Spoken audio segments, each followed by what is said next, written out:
And we're done. Good stuff. It is Monday morning in the middle of all the July 4th festivities. We are hoping you had a great weekend, but good morning. This is Carol Sue, aka Naughty Boss with two. Sorry about that, delayed because I muted myself. Two sisters. Good morning, everyone. This is Janice, aka Wellness Diva 6.0. Yes, Mindset Monday on this July the 3rd, episode number 657, as we ever so quickly moving and inching toward 800 episodes. No, I'm sorry, 700 episodes. There's that, that little math there. Got that wrong. But in any event, Mindset Monday. And I saw a quote this morning that made me think, wow, it was about struggles, excuse me, and how we embrace them. And how do you embrace struggles?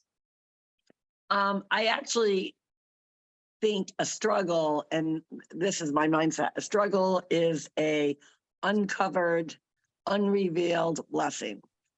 Because within the struggle, you find sometimes it's perseverance, sometimes you beat the odds. Sometimes it actually directs you on a new course of action. Sometimes you're still on that journey, but now you're just pivoting in another direction that's going to go kind of around the obstacle or the struggle for another reason down the line that you just aren't aware of, and eventually brings you back on that same path. So I actually look at it as a gift. Now, I'm not perfect, so my mind may not automatically think it's a gift, like your mind would not automatically think it's a gift. Right. It's usually in the reflection of the process that you realize, wow. And I think those are subtle nudges from above, subtle nudges from the universe that are redirecting our course, our mindset, our course of action. Maybe we pick up something along the way that we were not even planning on. So I look at it as an uncovered, unrevealed blessing. I love that, because I think when, you said it so perfectly, like when you embrace the struggle, and, sometimes we don't, excuse me, embrace the struggle when we're going through with it.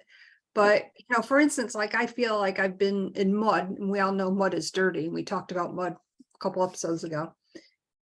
And it's like, that's like the weight that's weighing you down. But when you actually stand up, get up, what did you learn about the process of being in the mud? Like, what are some things that have changed for you that, okay, you were going this one direction, but then you finally got up and you're like, wait a minute, I wasn't supposed to go that direction to begin with. And this is how I move forward. And as of course we approach, excuse me, the month of July, we're getting very close, of course, to the 2-year mark that Ryan had his accident. And I reflect back on the journey, and I thought to myself this morning, I really think like I went through a mud race as a mom, but here I am. And I think I just took the hose and rinsed myself off. Right. And I think, again, we want to emphasize, because a lot of people are struggling right now, whether it's struggling with your finances, whether it's struggling with decision-making, whether it's struggling what's going on with, nonstop alerts that we cannot control, whether it's, struggling in the sense of we know it's not in a good place right now, whether it's struggling to really decipher your health and wellness, whether it's struggling because you're battling a disease. These are all real things, and that is to not underestimate, undermine, and not embrace that piece to it. These struggles are real. They are real. But I think if you talk to anyone that had resolve, that fought adversity, that fought the health challenges, if they were dealing with a disease or, cancer, or any of those types of things, those that have gone through horrific situations, whether it's child abuse, child molestation, human trafficking, kidnapped children, a murdered victim, a family that lost someone to, a law enforcement, army, whatever the battle is. They're all battles. Some are struggles that are insurmountable at the time. So it's not to undermine the struggle. And those type of struggles, generally speaking, when you're, say, chatting about it with that person that went through that struggle, even those that battled cancer, even those that battled insurmountable situations will tell you, and they may not word it as a gift, they may not word it as a reward or a blessing at the time. And that takes time that's the whole processing piece. But I bet you 99% will tell you, if I didn't do that, if I didn't struggle through that, if I didn't go through that, I wouldn't have met this person. I wouldn't have started this business. I would not have helped this person. And that's the whole power of the struggle. That is, in my opinion, the way the universe balances itself, at times corrects itself, at times rewards itself, in times blesses oneself.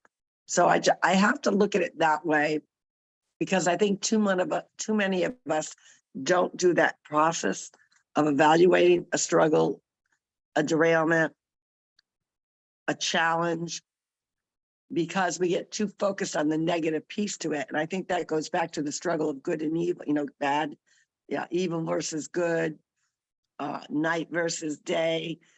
We always talk about life as a coin. And I think that's just the way that the universe is speaking to us, without totally slamming and bopping us on the head to say, wait a minute. I understand that the first impactment of the struggle, as great as or as little as that struggle is, because there's little struggles too, this is going to bring you to a better place. Trust me. Trust the journey. We're not always ready to hear that. Understandably so, we're human beings. We focus on the negative, the poor me. Why? I mean, a lot of people that struggle with like cancer, why me? I led a healthy life thus far. Why me? We all go through that. But I truly believe, and I love to believe, that's why that the universe says, wait, let's pause, let's rewind, how many times have you heard the saying, God doesn't God does not give you anything more than you can handle.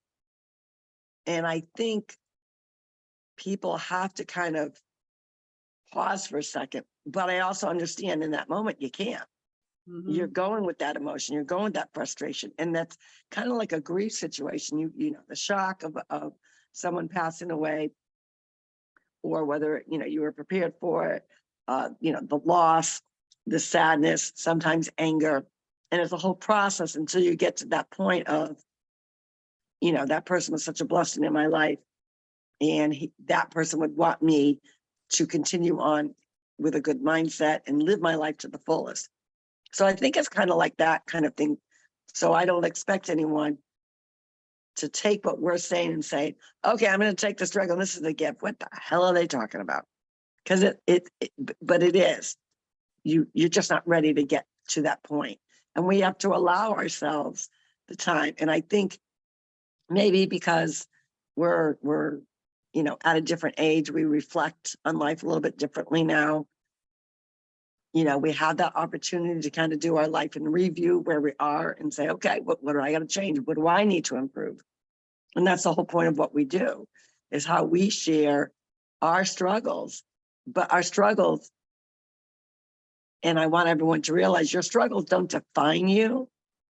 It's what you learn from the struggle that defines you, not the actual struggle itself. Yeah, that really is true, because I think when I've heard a lot of people say, well, people don't want to hear, what you're going through. And I have to disagree with that to a certain point, because when people share their struggles in a way that can give other people's hope, why wouldn't you share? Often, of course, I talk about Ryan's accident. And what I noticed the other day was, and it occurred to me, Daddy, there's certain numbers that bother me, and I figured it out the other day. Daddy passed on 9/19. 7 months later, Ryan had his accident on 7/19. So 7, 1, and 9 were bothering me, and I didn't realize it until I was walking through Daddy's room, and I still have his little wall calendar that he loved and I circled the date when he passed from 2020. Right. And then I'm like, that's why those numbers, it occurred to me, that's why those numbers bothered me. And I'm like, okay, they bothered me. What am I going to do about it? And I'm like, I am going to I'm now in a position where I can embrace it. And I don't mean celebrate his passing. I'm celebrating our dad's life. I'm celebrating what has transpired as a result of Ryan's accident. And that's how I think I am rising from the muck. And all I got to say is, y'all better be on the lookout, because I am on fire. Well, there you go. And, that is the point, is derailments, while they're not pleasant, while they can be devastating, where there's a lot of heartache, we know that. We're there with you. We've been through it, the different struggles. Some, greater than others. And we know, and I always say the other part of this, when I hear someone struggling, or, sadly, a lot of people use social media to vent their struggles. Now, I'm not going to ignore that there's some people that do it for attention. I think everyone knows someone like that. They do. But those that are sharing that struggle of, watch me now, watch my journey now, are doing that with purpose, to say that struggle doesn't define me. What's going to define me is the path, the actual, what I had to do to get out of that situation, or to win over that situation, or to beat that situation. So I think part of the struggle piece to it that I always embrace is that there is always going to be an uncovered, undiscovered, unrevealed blessing, gift, new passion, new determination that is going to come out from all of that. And I think people need to hold on to that. One thing I do say regarding social media is, we know social media, there's filters. There is a way to showcase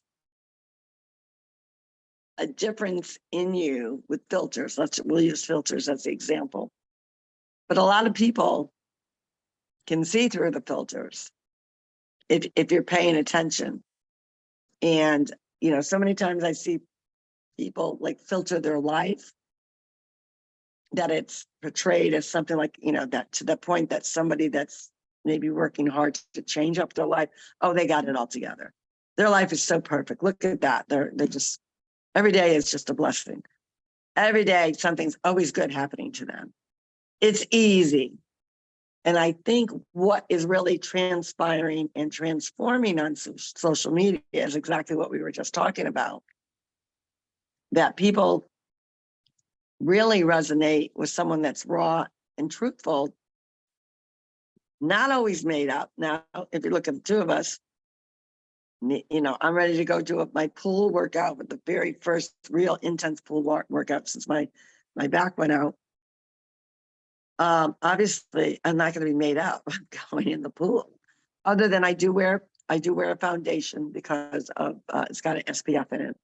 I do naturally put, like, foundation to me is like putting on lotion. But I don't think any of us have lipstick on. I have no eye makeup, no, like nothing.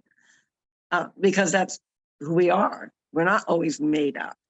And I think there's a shift really happening now with social media to actually be yourself, raw, real, and true, because that's what's relatable. Because not everyone, I mean, yeah, you're going to have the influencers, the people that are on networks, whatever.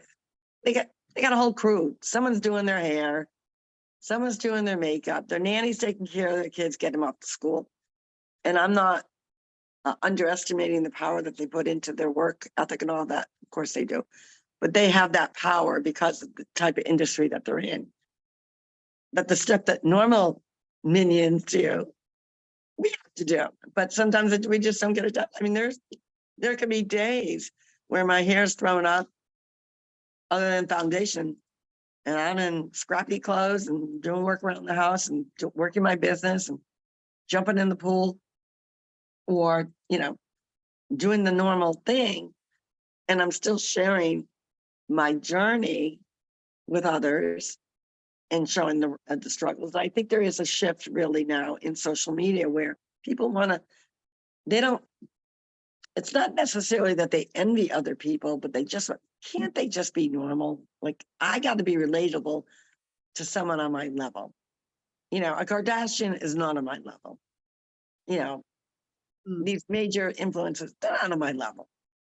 Yeah, sometimes I'll watch what they're wearing or whatever, but they're not relatable to me because they have a whole team behind them because they worked really hard to get where they are. And I understand that. So people sometimes get too caught up with those types of people and say, why can't that be me? Well, the fact is, it's not you. So define yourself as raw and real, and you'll actually end up with people, especially if you're in an entrepreneurial business, that you're going to attract more people that are relatable to your struggle, are relatable to your throwing your hair up and looking like a mess and still being powerful enough to share your journey or your struggle or what's going on good with your life. So I think there is a shift there. Yeah, there is a big shift with social media. And speaking of which, I have also, being on social media, especially with running your business, running my business, running TwoSistas, we have to be on social media to a certain extent. I have cut that way down, and you know what? I feel a lot happier just saying. And the filters aspect of it, I'm taking my glasses off. This is real. This is as good as it gets because it's hot. It's going to be a hot one today. I'm blessed. I have a beautiful ceiling fan. I feel cool. I get to look out at the new patio. And those are the undiscovered blessings for today. I feel blessed and grateful. Got in my kickboxing workout this morning. I think the filter aspect of it is subjective, right? Like 10 years ago, like me showing my face without any makeup on it. Oh, I can't do that, whatever. Like, exactly. Show up unfiltered. Oh, and by the way, this is nothing about something. Somebody asked me the other day, two things. What am I doing when I look down? Because they said, oh, you look down frequently when you're online with your sister. And I'm like, well, the answer is I'm writing down notes because I do the show notes. And I got a lot of info for the show notes for today. The second one is talking about filters. I was having this great conversation with someone the other day, and they're like, well, what else do you want to tell me about yourself? Like something personal about yourself. And I sat there for a moment, and I said very seriously, this is not my real hair color. And they started cracking up. I love it. I love it. Yeah. Frequently, a lot of times when we have a guest, we all take notes, but Jan does do the show notes. And that is why I don't look down as much unless she gives me a one-liner. Then, yeah, because she comes up with some funny shit. I will write it down. But so for our viewer or listener who wanted to, obviously I had to be a viewer because I would actually see you doing that. We do. A lot of times you'll see us, especially if we have a guest on, we take away golden nuggets. We don't just have people on and are not impacted by what they say. I mean, there's, or whether they're directing us to their book or maybe one of their free things, we still self-develop together and individually always, because you got to be on top of your game with information. We really take pride in that. We investigate things that interest us to get collaboratively or individually, as well as, keeping up with, what our people naturally gravitated to, especially social media. I did see Michigan residents face 5 years in prison for saying, it just came on because Google, I hate Google. I use Google, but I hate it. I got a love-hate relationship. Michigan residents face 5 years in prison for using and a $5,000 fine or something to that effect for saying the wrong pronoun. That was the They just passed a freaking law about that. Like, good golly. So I heard a story yesterday. So now we're gonna go down a rabbit hole, guys, because we like to do that. I had a friend.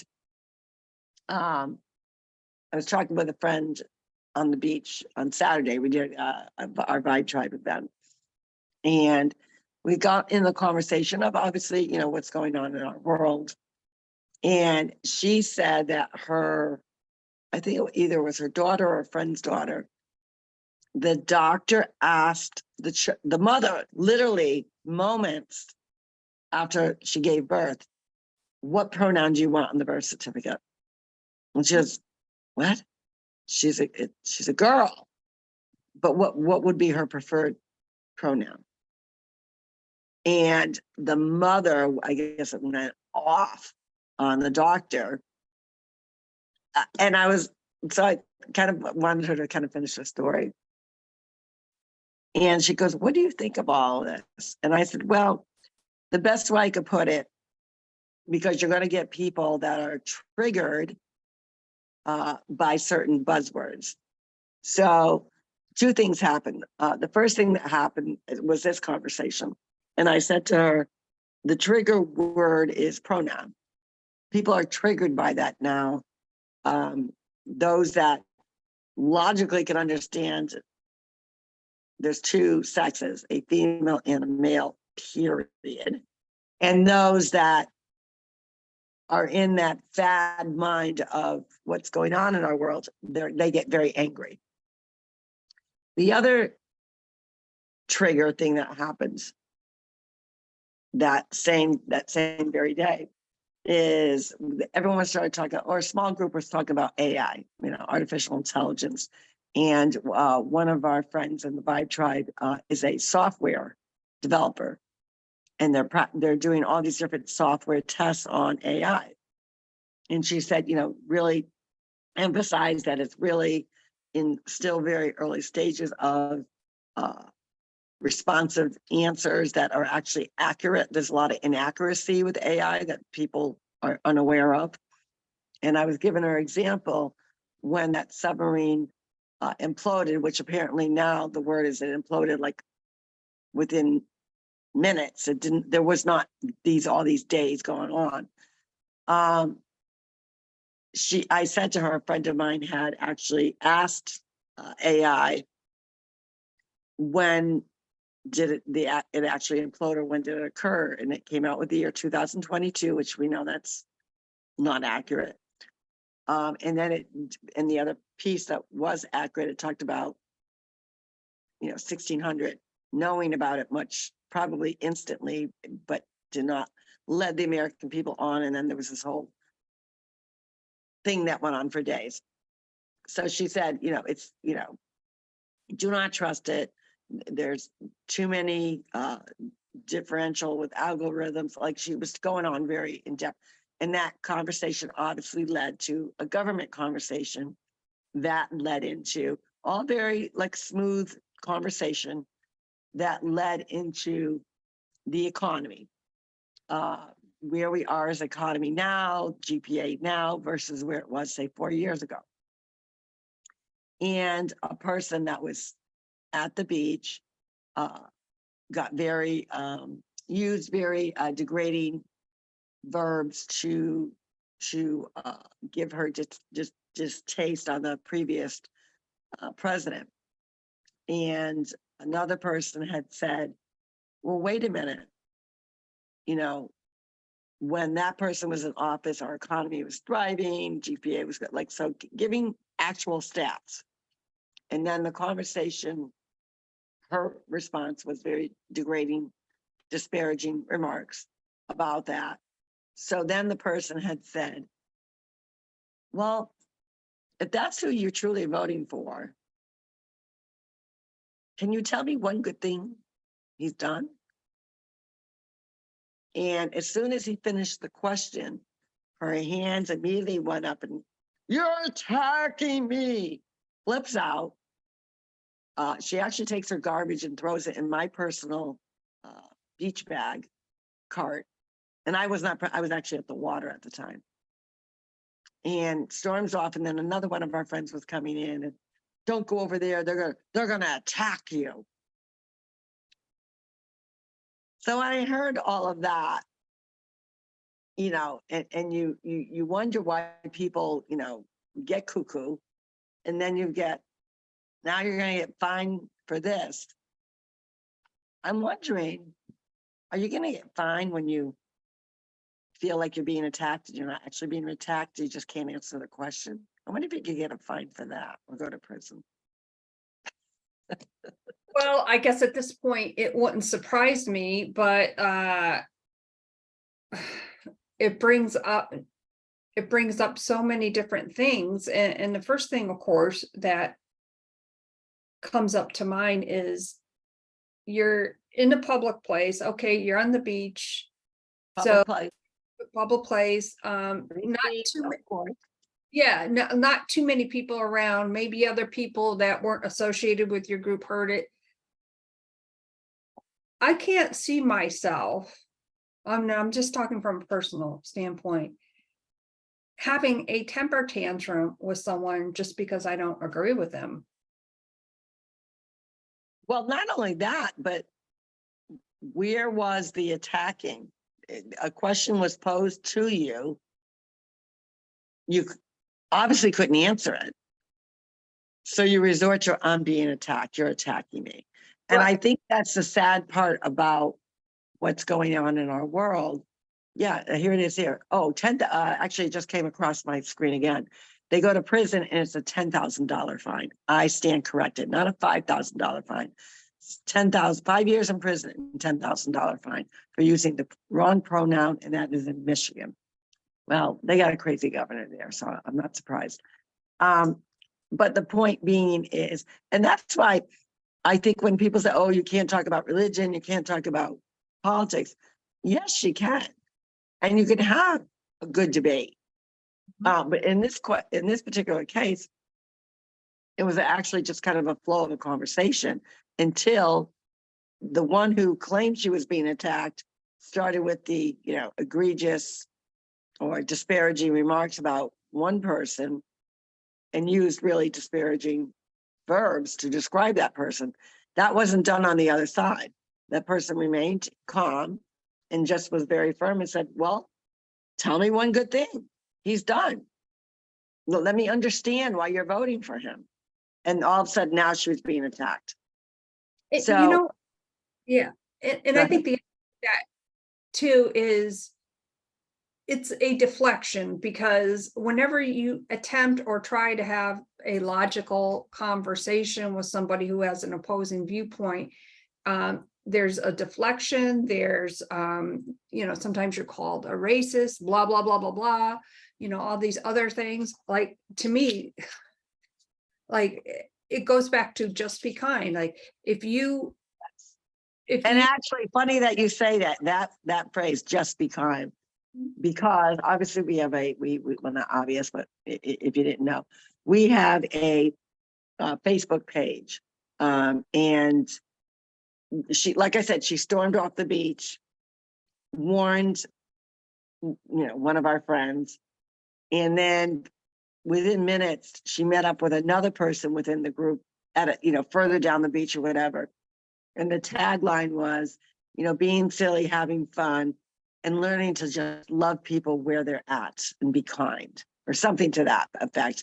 And then her response under that, also be kind. So obviously she then kept going on spewing her perspective. I'll be kind that way. Her perspective of what transpired. The only problem I have with her perspective is there were several witnesses and they all said the same thing. So there's that. There's that. That's the hashtag for today. There's that. Wow. I got to write that one down. There's that. Okay, so this is what there's that is going on. Of course, you know, we already talked about nothing about something. I call that the NAS index. And now we have another there's that. We have another NASDAQ.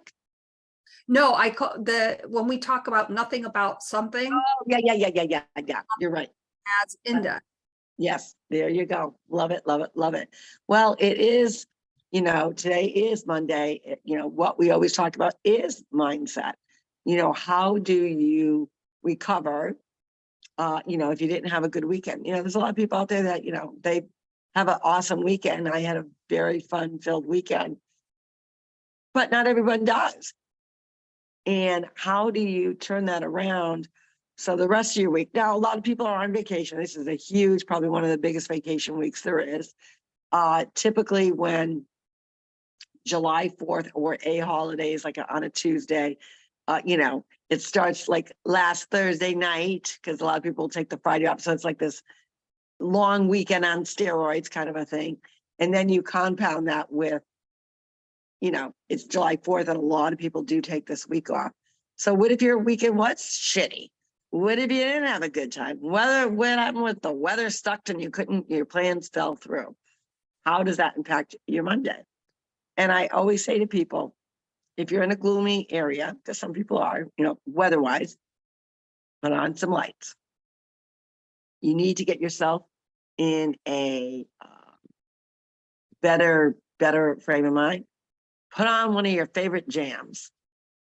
If you are feeling poor me, pity me, this week's going to suck because the weekend sucked, go out and do something that impacts people, add value to someone else's life. What I find that if I'm kind of struggling with that mindset, I have to do something for someone else to remind myself that even though I feel like crapola, it's still up to me to get out of feeling like crapola. And the best thing to do that for me personally, some people, it could be going to the gym, which is also a great thing. Obviously, you know, in Florida, maybe going for a swim, a walk on the beach. Maybe it's just totally pausing life and sitting and reading a good book. Or, you know, if you're a grandparent, going and hanging out with the grandchildren, that's a great way to get you out of that cuckoo mood. But do something to get yourself out of that mode, because just because something in the past, and even if it's the near distant past, like the weekend, brought you to a place where your mind doesn't want to go again. Today's a new day, guys. Today, your story's clean, your journey's clean, and it's a new day to say, I can, I will, I'm going to go out there and take that action to do that. So don't let something in the past define your Monday mindset. That's the worst thing that you can do, because then it's a domino effect. You're just going to feel like crap and you're never going to get out of that mood, or you're never going to get motivated to do something positive. So don't let that define you. Just go, do, be you, be good, impact, add value. And then you're going to realize, wasn't that bad after all? I got through it. I love it. Yeah. And you know what? Each day is like opening up a brand new card. How will you fill that card up? I bet you there's some great mementos that are ahead for you on this Mindset Monday. With that, we hope that you have an amazing day. I believe we will be on at some point tomorrow. Not sure when, but we'll kind of figure that out. My name is Janice, aka Wellness Diva 6.0. I'm making potato salad this afternoon, and I am with two sisters, and I'm a jelly sister now because you're making your potato salad. We both make very good potato salads. We have a recipe from our mom, but Jan, there's something a little that she tweaks. I don't know. I think it's the same recipe, just the way she makes it, like the way she cuts her potatoes or whatever. It comes out really yummy. So now I'm jelly because that's one of my favorite things. But exactly, it's Monday Mindset. I'm excited for those that are local. Captain Hiram's, the Doug Flutie band is going to be playing. I'm excited. I'm going to bring some Patriot stuff so he can sign some of my stuff because he was a Patriot player. Also a fantastic college ball player, football quarterback at BC, who actually was first known for its Hail Mary pass to actually win the game, the championship game. He went on to play Canadian football, Buffalo Bills, and the Patriots. So I'm super pumped and excited. And I hear he's got a really good band. I've heard about it for years, and he lives somewhere in the area. So I'm really excited to go watch it. But so whatever you're planning to do, whether it's to go out see fireworks, whether it's to go over to a friend's house for a cookout or a family member, just remember that pack your mindset. This is also a very busy time of the year when you're going to events that are outdoors that draw, attraction. So it's kind of like traveling. You got to pack your patience. So we want to make sure that, you take that picnic basket, pack your patience. You're taking the basket full of goodies or a bag full of goodies, pack your patience because a lot of times that's where people get a little cuckoo, and you want to make sure you have really good mindset to deal with whatever goodness and or derailment you might encounter. So with that, we will see you tomorrow for Triumph Tuesday. And again, we don't know exactly what time we're going on, but it's kind of the beauty of what we do. We just pop up, we pop off. I love that. Have a great day, everyone. We'll chat tomorrow. Take care. Bye-bye.